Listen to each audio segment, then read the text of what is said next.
بسم الله الرحمن الرحيم الحمد لله رب العالمين والصلاة والسلام على سيدنا ومولانا محمد وعلى آله وصحابته أجمعين اللهم إني نويت التعلم والتعليم والتذكر والتذكير والنفع والانتفاع والإفادة والاستفادة والحث على التمسك بكتاب الله وسنة رسوله صلى الله عليه وسلم والدعاء الهدى والدلالة على الخير ابتغاء وجه الله ومرضاته وقربه وثوابه سبحانه وتعالى سبحانك لا علم لنا إلا ما علمتنا إنك أنت العليم الحكيم يا الله اللهم صل وسلم وبارك على سيدنا ومولانا محمد السلام عليكم ورحمة الله تعالى وبركاته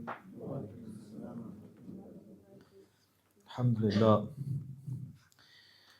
So we convene again to continue reading through this incredibly blessed work by Al-Imām Al-Ghazālī, Hujjat al-Islam, and really reminding ourselves that we have a blessing in front of us, which is within our tradition, anywhere that we look, we have the works of the great Imams that are there to serve as reminders, that are there to support us, to comfort us, to help us, to assist us, to show us the way.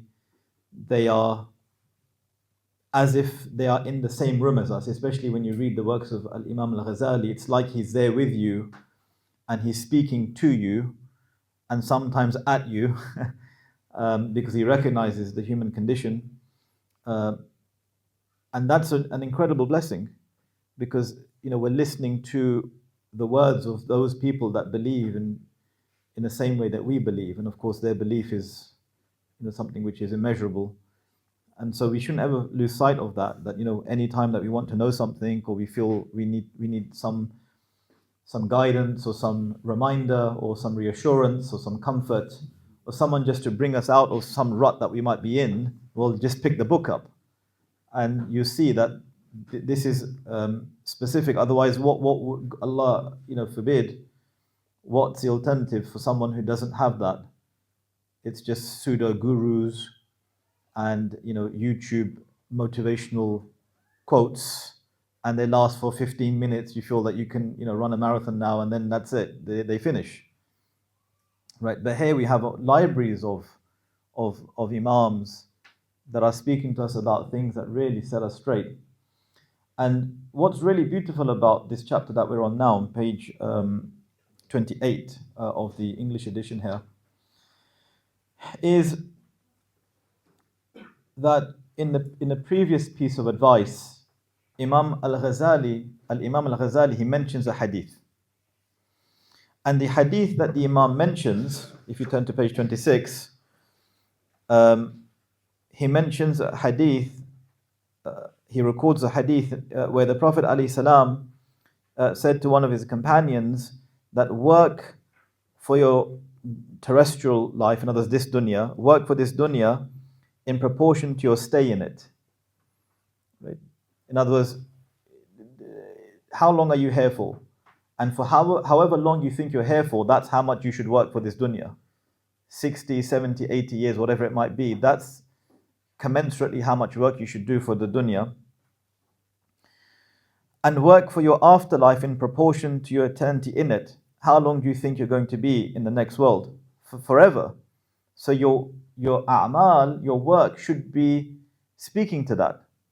In other words, our work for the akhirah mustn't just outweigh our work for the dunya, it must significantly outweigh it.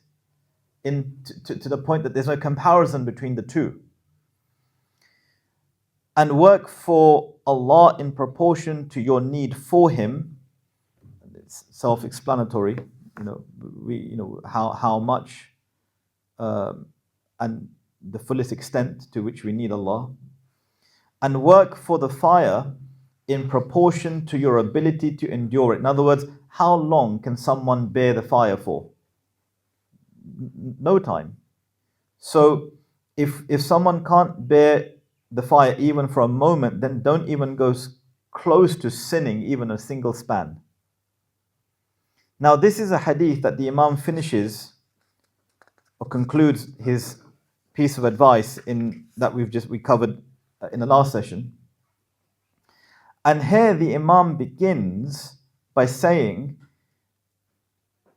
"Oh, dear son, if you have knowledge of this hadith, there is no need for you to know much more than that.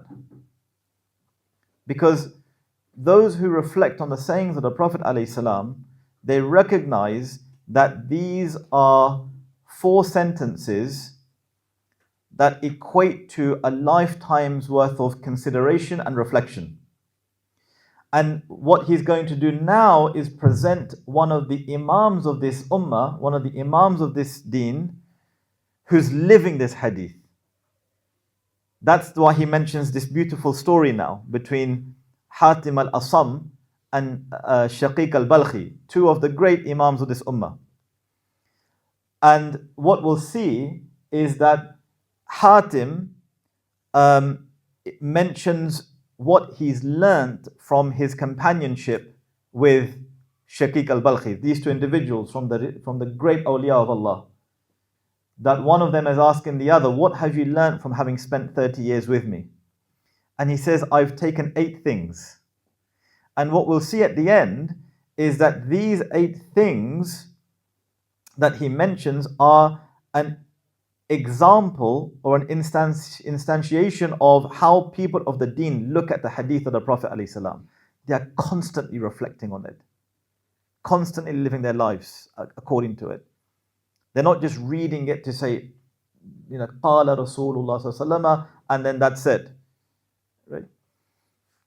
And so let's look at this this beautiful episode that the Imam mentions here. So I'll read, as we say, I'll read the Arabic for the barakah of the text, and we'll go into the 8 points that he mentioned. So the Imam says, أيها الولد إذا علمت هذا الحديث لا حاجة إلى العلم الكثير. That if you have knowledge of this hadith, then you don't really need to know much more. وتأمل في حكايات أخرى. And so consider this story that I'm going to now relate to you, the Imam is saying. وذلك أن حاتما الأصم كان من أصحاب الشقيق البلخي رحمة الله تعالى عليهما. That one of the great Imams of this deen, his name is Hatim al-Asam, and he was a companion of another great Imam from the awliya, Shaykh al-Balkhi. May Allah have mercy on both of them. فسأله يوما قال, and so he asked him one day, صاحبتني منذ 30 سنة ما حصلت فيها. He said that you've accompanied me for 30 years. What have you benefited from this time? Right? قال حصلت 8 فوائد من العلم وهي تكفيني منه لأني أرجو خلاصي ونجاتي فيها. فقال الشقيق ما هي؟ قال حاتم الأصم. So he says, I've learned 8 lessons which I think that they are enough for me. In other words, my salvation, my deliverance, me being saved on the Yawm al-Qiyamah is contained in these 8 things that I've learned from keeping your company. And so Shaqiq said, what are they? And Hatim now enumerates what they are. 8 things. Before we speak about them, keep in mind how many people in their companionships look at the companionship with another person and actually say, I spent, especially our age now, we can say, we've known someone for 20 years, 30 years.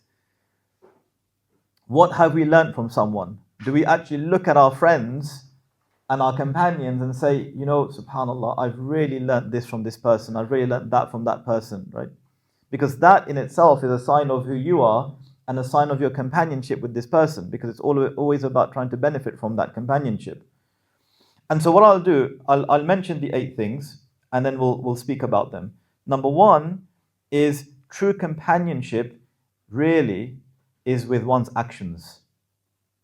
Your truest companion, right, is what you do. It's not even an individual necessarily. we'll come back to it and discuss it in a second.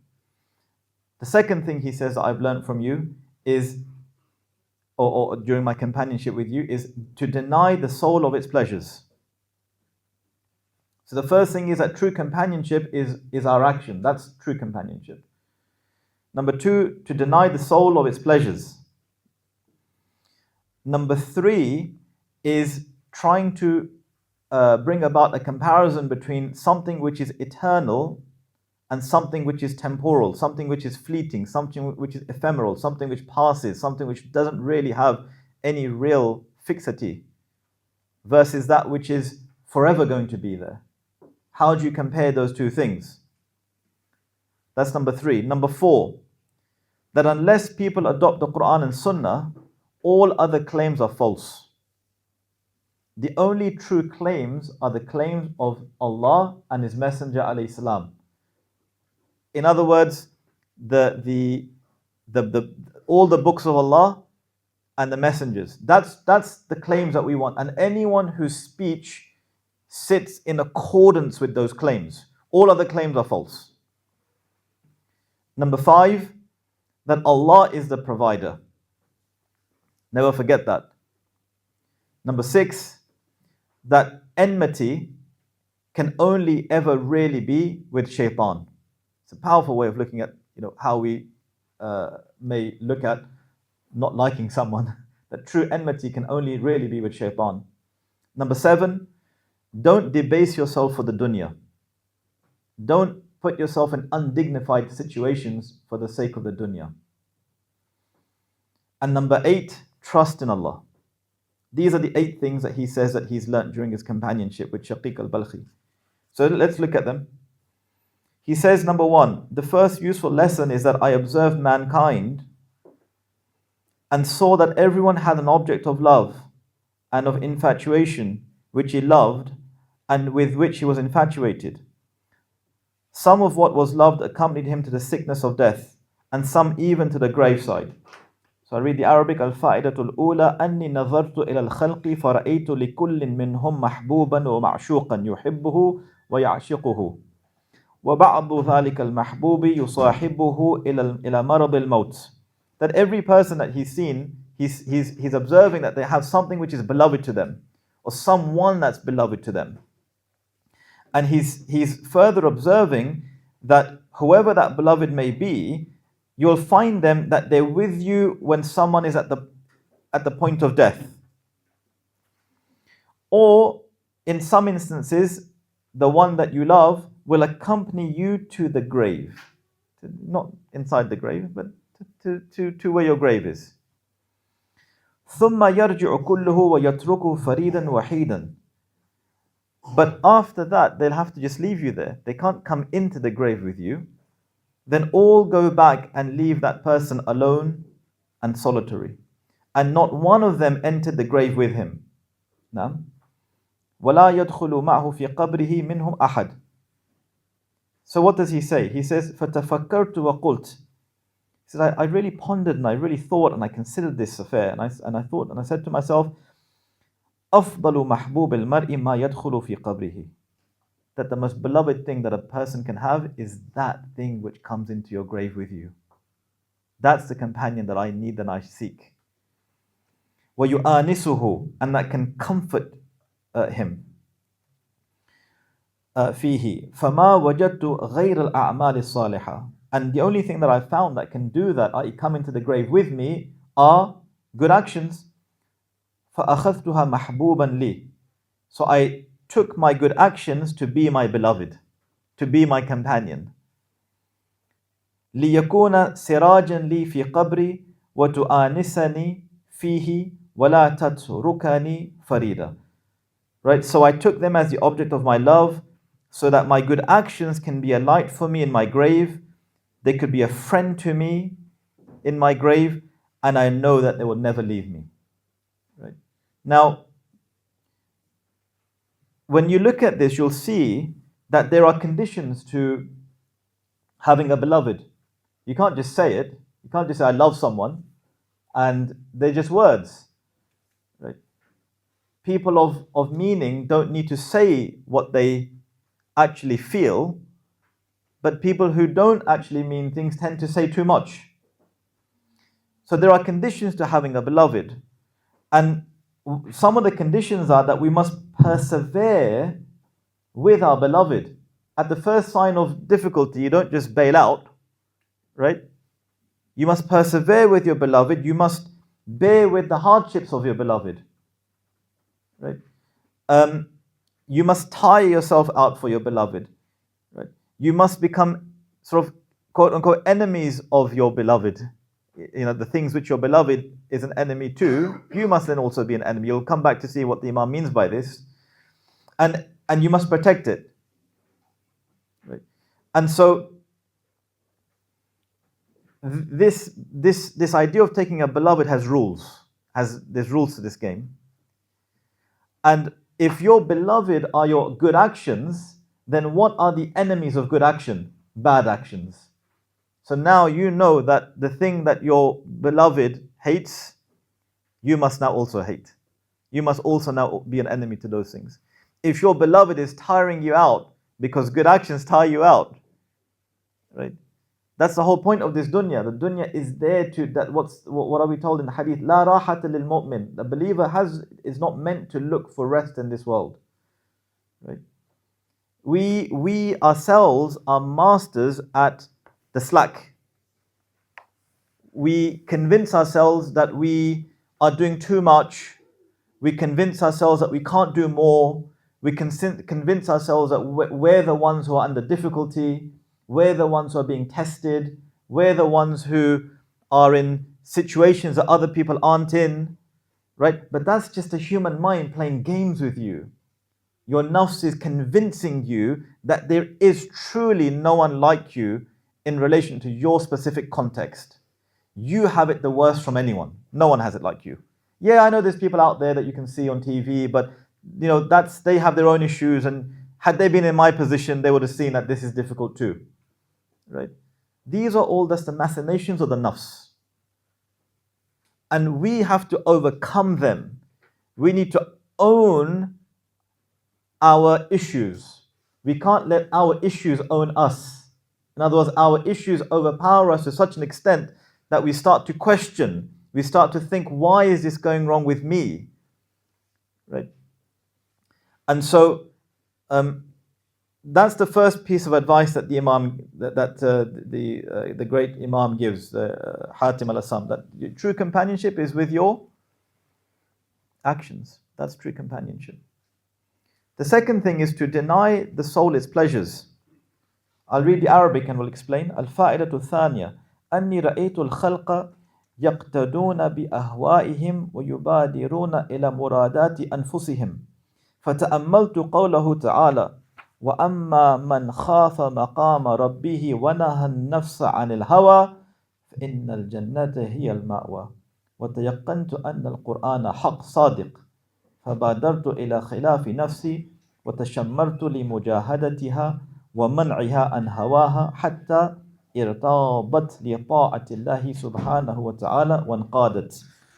So he says that the second benefit that I've taken is that I saw or I observed mankind being guided by their pleasures and hurrying to what their egos desired. So I meditated on his saying, the exalted, on Allah saying, but as for the one who fears the station of his Lord and keeps or kept the soul back from vain pleasure, Jannah is his abode. And so what does he say? He says, I was certain that the Quran is the truth. It's the only truth.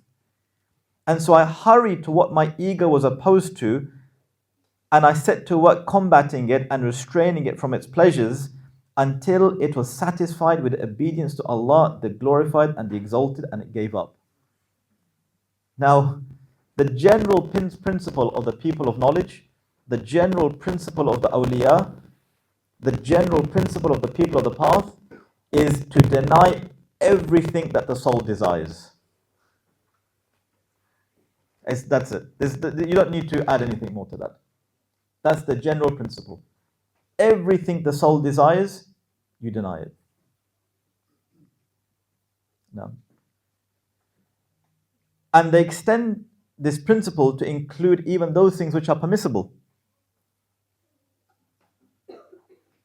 So there's a beautiful story that of one of the awliya. They said he denied himself of a particular food, they say eggs. He found great pleasure in eating eggs. And so they say that he denied himself from eating eggs for 30 years, right, to combat his nafs. Anything your soul desires. And in his case, Allah knows best, maybe other things, but an example that in his story is eggs. But one day he decided to eat them after 30 years. And so he went to a certain place, and the people there, they mistook him for someone else, and they began to beat him, and they held him prisoner. He's from the awliya. Till some people who knew who he was came and they said, look, what are you doing? This is from someone from the awliya of Allah. And they said, oh, forgive us. And they really sought his forgiveness, and they apologized to him. And they not only did they let him go, but they bought a feast to him, a banquet. And included in the banquet was eggs. And so what did he do? He said, no, I don't want them.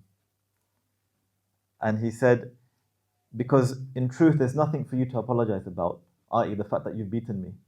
It's me that should apologize to Allah for my bad intention of wanting to eat the eggs. So he felt this was ta'deeb for him. This was a form of discipline for him. He didn't care what the khalq is doing to him. Creation is beating him and imprisoning him, but he's not seeing it as an action that's occurring from people. He's saying, oh, okay, look, you know what? This is a reminder for me. And really, I've seen awliya of Allah who speak like that, where something would have happened and something which was, let's say, in some minor way unsettling or uncomfortable, and the reaction to it is, yeah, I think that was a ta'deeb for me. That's a way of Allah disciplining me because just an hour before that I did this. Now, can you imagine, this is the awliya of Allah who are looking at uncomfortable things, and in this example, it's not just uncomfortable, it's physically painful as well, and they're looking at instances and events in their life through this lens. As anything that happens which is uncomfortable, it's really just disciplining them. Right? How about, worms like us, or me specifically? How much can we think, or we don't think? If anything, is the opposite, isn't it? When things happen that are uncomfortable, the first thing we do is blame others. Why did that person do this, or say this, or think this, or look at me like this, or didn't do this, or right? It's not recognizing that things are happening in the world. It's all a lesson for you. The world is a classroom. Never forget that. When you walk out this classroom, you can kind of like compartmentalize. I was sitting in the space, learning about Allah and His Messenger, alayhi salam, learning about the teachings, and we left. No, you need to broaden that classroom. The dunya is a classroom, i.e. the physical space. And everything that's happening around us is a means to learn. And so this is the second thing that the Imām mentions, that deny your soul its pleasures. The third piece of advice, on page 30 here, he said, الفائدة الثالثة أني رأيت كل واحد من الناس يسعى في جمع حطام الدنيا ثم يمسكه قابضا يده عليه. He says that I saw every individual exerting themselves, or exerting himself, in accumulating the things of this dunya. But not only were they accumulating the things of this dunya, they were then holding on to them, miserly. They're not even sharing what they're accumulating, and laying hold to them. And so he says,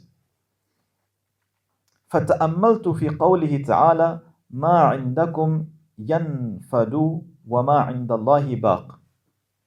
So he reflected on the saying of Allah in the Quran, what is in your possession dwindles, and what is in Allah's possession is eternal. So what does he say? فَبَذَلْتُ مَحْصُولِي مِنَ الدُّنْيَا لِوَجْهِ اللَّهِ تَعَالَى فَفَرَّقْتُهُ بَيْنَ الْمَسَاكِينَ لِيَكُونَ ذُخْرًا لِي عِنْدَ اللَّهِ تَعَالَى. And so he says that I sacrificed the gains that I got from the world to Allah the Exalted, and I distributed them among the poor so that they might become a treasure for me with Allah the Exalted. Now, keep in mind, it doesn't mean that you go home and you just give everything away now. Because you have responsibilities. Just want to offer the balance there. And the commentaries say this as well, that things that you need for your own provisions and for your own livelihood and for the livelihood of your families, right? And to plan and prepare for that, that's fine. You shouldn't just go and give those things away, because now you're putting yourself in difficulty. But we all know that we live in a time of plenty, that each one of us has things in our homes, too many, that we don't need. Right? Why do we have 30 forks? Right? Or 4 different sets of plates, each one with a set of 18 plates or something, I mean, it's just becoming more and more entrenched in the dunya, isn't it? Right? And I'm sure that if just the Muslims came together and did house cleaning, things that we didn't, we could probably actually just another world could be full of people that are, who didn't have anything and now have everything. Right? So the idea being is that weigh up the things that are important versus the things that are not important and you don't need, and get rid of the things, because why? What's the irony in this is that when you give up things of the dunya for the sake of Allah, what you're really doing is that you're exchanging something temporary for something eternal. It's amazing if you look at the symmetry between that. Just giving away something of the dunya, you're acquiring something which is eternal instead of that. Right? Now, the fourth thing that he mentions, al-fa'idatu rabi'ah, أني رأيت بعض الخلق ظن شرفه وعزه في كثرة الأقوام والعشائر فاغتر بهم. He said the fourth lesson that I've learned is that I saw some of mankind that they've believed in their nobility and standing to be in the size of their nations and tribes. So they were conceited because of them. I am a particular caste. I'm from a particular part of a given country, right? I'm from a family of nobles, right? I'm from these things, they conceit us. If we come from families that are wealthy, for example, or families that have a high standing, or have generations of educated people, or generations of politicians, or whatever, it tends to make you think a certain way. And what happens then is that you begin to place your izzah in that. But what we're being told is izzah is only for Allah and His Messenger alayhi salam, walil mu'mineen. That's it. The izzah can only arise and occur and be gained from the things that Allah has made honorable for us. Because everything else is just a consequence of someone standing in the dunya. And if you think about the way that we can sometimes think about, as I mentioned, the fact that we're from a particular part of a country. We pray in a certain masjid. I've seen, within Sunni environs, people saying things such as, come to this masjid, which is the Sunni, in lieu of all other Sunni mosques. Not that, come to ours, we'd like you to be here. This is the only Sunni mosque. On the same road, there's another 3. Right? Meaning, Islam didn't come to one... Islam hasn't been privileged for the understanding of one individual. Because let me tell you this now. The Prophet ﷺ, his reality can never be understood. Ever. By any human being. The companions are a group. How many? Thousands of them. Thousands of companions couldn't exhaust the Prophet ﷺ in attempting to understand him.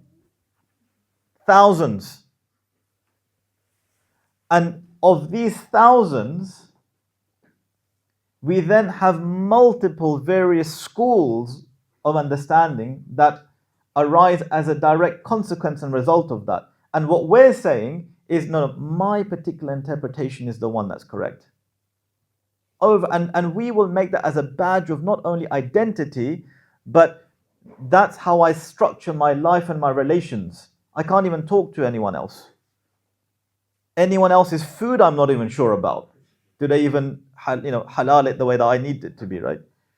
I mean, these things are, they confine us and they make us smaller in our understanding and in our the required magnanimity that a Muslim must have. And so these are the things that the Imam is saying in this one here, in this piece of advice. That he continues and he says, number 4, wasn't it? نعم. وزعم آخرون أنه في ثروة الأموال وكثرة الأولاد فافتخروا بها. Others had the opinion that their honor and their nobility and their dignity and their standing, that it lay in the wealth of their possessions and the numerousness of sons, and so they were proud of them. I'm likable because I'm wealthy. I'm likable because I have money. I'm likable because I can spend. The truth of that is that no one likes a person like that. A likable person who has money is the one who no one knows has money, but is the one who secretly goes around helping as many people as they can. وحسب بعضهم الشرف والعزة في غصب أموال الناس وظلمهم وسفك دمائهم. Some reckon that nobility and standing lay in forcibly acquiring the property of others, in tyrannizing them and spilling their blood. What does that tell you? We are more powerful than you, and so right isn't what's objectively seen as being right, but it's essentially the people that we can bully, the countries that we can bully. There is no such thing as objectively kind countries looking at other countries. Every civilization has, from the beginning of time, looked to usurp the land of others. Right? What's the difference with Islam? Islam never conquered lands, by which I mean that the act of conquering is an act of overpowering. It's an act of colonizing. Islam never colonized. Muslims didn't become Arabs. If Islam colonized, then everyone would have had to have become Arabized. But Islam has found itself in all parts of the world, manifesting itself in the way that that part of the world manifests its culture. Chinese Muslims, subcontinent Muslims, European Muslims, everyone is bringing to their practice of Islam a particular color, a particular shade, a particular way. If it was an idea of colonizing, then no, you have to wear this, you have to eat this, and you have to think. No, it wasn't like that ever. So now we think that why is it that you're... Reflect on this for a second. Now, right is because I have power. Because I have power, it follows that what I say is ethically correct, that's what must follow is correct. Not anything which may or may not objectively be correct. Right? And that's something that we have to really reflect on. Why? Because sometimes we can weaken. We can hear arguments of others about the sorts of questions that we all know are spiraling around in communities and think, yeah, maybe the ulama need to think about these things again. Maybe they need to understand the context and circumstances where we live, and fulan and kada. No. Not saying there aren't some issues that there's, you think about, but in the sorts of ideas that are being prevalentized today, we have to stand up strong and proud of who we are and what our tradition is, and not be cowed by the fact that there are bullies on the scene. Because bullies are just that. If you can stand up to them, they'll go back because they have no arguments. They just have might. What can they do? They can take something away from you. Okay, have it. Right? And so this is a really powerful statement where the Imam says that some people think that nobility and their standing is just in the fact that they can acquire your land. وَأَعْتَقَدَتْ طَائِفَةٌ أَنَّهُ فِي إِتْلَافِ الْمَالِ وَإِسْرَافِهِ وَتَبْذِيرِهِ. And other groups have held that nobility, it basically amounts to wasting money and spending it lavishly and squandering it. This is what's referred to today as new money. You have old money and new money. People who are old have generational wealth, one passed down. But new money is people who come into wealth. They had no concept of wealth. And what do? They think, right, now that I have money, I need to show it. And how do I show money? Let me buy the most obviously wealth statusfying things that I can think about. And the irony in that is that, these big brands that you have out there, designer brands, Louis Vuitton, Gucci, they don't sell to rich people. They don't even market to the rich. They market to people who want to claim to be rich. Because the rich people don't need to buy symbols to show their wealth. Old school money actually tries to hide their wealth because they understand that I don't need to show my wealth to people to know that I'm wealthy. My family's had it for 500 years. So it really is either new money, people wanting to lavish themselves and show others their wealth, or it's people who aren't wealthy but want to show people that they're wealthy by buying these things. Right? وَتَأَمَّلْتُ فِي قَوْلِهِ تَعَالَى إِنَّ أَكْرَمَكُمْ عِنْدَ اللَّهِ أَتْقَاكُمْ. And so he said that I reflected on the saying of Allah Azza wa Jal that the noblest of you, right? The noblest of you in the sight of Allah, right, is the most God conscious of you. In other words, the one who has the most taqwa.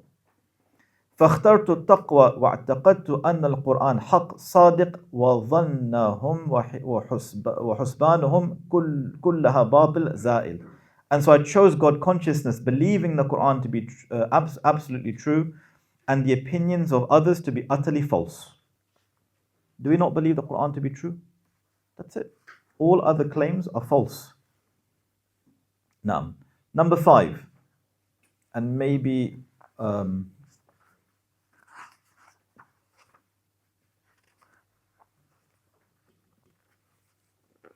no.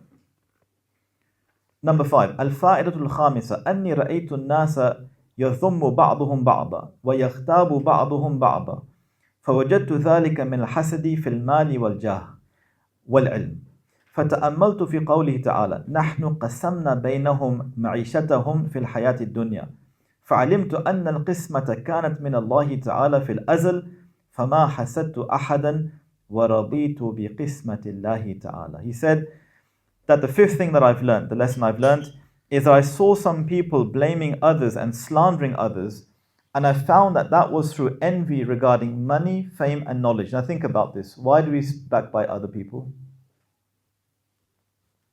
It's either because they have more money, it's either because they're more popular, or it's either because they have more knowledge. Let's sum it up. It's because they have something you don't. And they are seen to have things which you don't have. And because they are seen to have things which you don't have and you want, it forms the basis of your backbiting. You'll recall, I think, was it last year we did lessons on backbiting from the Ihya? Right? And one of the things that the Imam mentions in the Ihya is that we will then go to extreme incredible dexterous lengths to convince ourselves that no, what I'm saying about someone else, it's okay because they truly are as I'm saying they are, and other people must know that. Right? And we really will convince ourselves of that. We'll believe it to our core, but really inside we know what we're doing. We know the games that we're playing. And so what the Imam is saying is, look, don't slander other people, don't envy other people. Why? Because Allah Azza wa Jal says, listen, we have distributed their subsistence amongst them in the life of the dunya. In other words, Allah has apportioned for each of us what's meant to be for us. So what does he say? The Imam says that I understood that everything, all my provision is from Allah, who has written it for me from eternity. It can't miss me. And that which He never wrote for me can never come to me. So for that reason, I never envied anyone. Why should I envy someone for something I don't have, which Allah never wrote for me? And he says that as a result, I was content with what Allah has given me, knowing that I can't have what He doesn't want me to have. Then he says, Al-Fa'idatu Sadisa, the sixth lesson I've learned. أني رأيت الناس يعادي بعضهم بعضا لغرض والسبب. He said that I saw some people acting with hostility towards others due to some motive and cause. فتأملت في قوله تعالى إن الشيطان لكم عدو فاتخذوه عدوا. That shaitan is an enemy to you, so take him as an enemy. فعلمت أنه لا تجوز عداوة أحد غير الشيطان. And so I understood that enmity towards anyone but shaitan is not allowed. Someone might think, I don't understand that. I thought we're not meant. No. We can only not like people's actions. We can never hate a person. We can only hate the person and the things that the person is doing. And there's a big difference between the two. Right? That's why people may say or do things sometimes which are not commensurate with who they really are, and they'll reflect and they'll realize and they'll repent. Right? That's the idea here, that if someone does something which is outside of Islam or against Islam, then it doesn't follow that we hate that person, because how can we construct any meaningful relationship with them then? Right? I've given this example before. Take this idea that someone may be racist towards someone. Being racist towards someone is not saying a statement of racism, which Allah knows best we all may be guilty of to some extent. Because as groups of people, Asians, and within Asians we have, those of us from the subcontinent, others from China, and then you have Caucasian people, and you have black people, and amongst ourselves, we may be not entirely aware of other cultures in the way that we should be. Because what's the saying in Arabic? Al-mar'u aduwan lima jahil. That a person is an enemy of anything he doesn't know. So if we don't know something, we're going to be reluctant. We're going to be a bit cautious. We don't know. But there's a difference between that and being racist. Because racist is saying, I'm not going to sit with you, no matter what you are, how good you are, what you think you may be able to bring me of benefit, simply because of the color of your skin. I can't even be your friend. That is an example of where someone is hating another human being for who that person is, not because of their actions. But look at the extent of the hatred that's found in those people. Right? There's no redeeming features there. Because why? This group hates another group on account of who that group is. But if, as the Imam is saying here, if you take shaitan as an enemy, you're taking him as an enemy because of the fact that we're told to take him as an enemy. But when we're looking at other people, we can't take them as enemies. We can only take the things that they do as being dislikable, but nothing beyond that. And beyond that, we ask Allah to give hidayah to everyone. Allah Azza wa Jalla, the Prophet ﷺ tells us, لا يؤمن أحدكم حتى يحب لأخيه ما يحب لنفسه. None of you truly believes until he loves for his brother in humanity, some of the scholars say. Until he loves for his brother in humanity what he loves for himself. And would you not love for the brother in humanity the fact that Allah guides him to Islam? Of course. So inshallah, we'll pause here and we'll continue the next two last pieces of advice next week.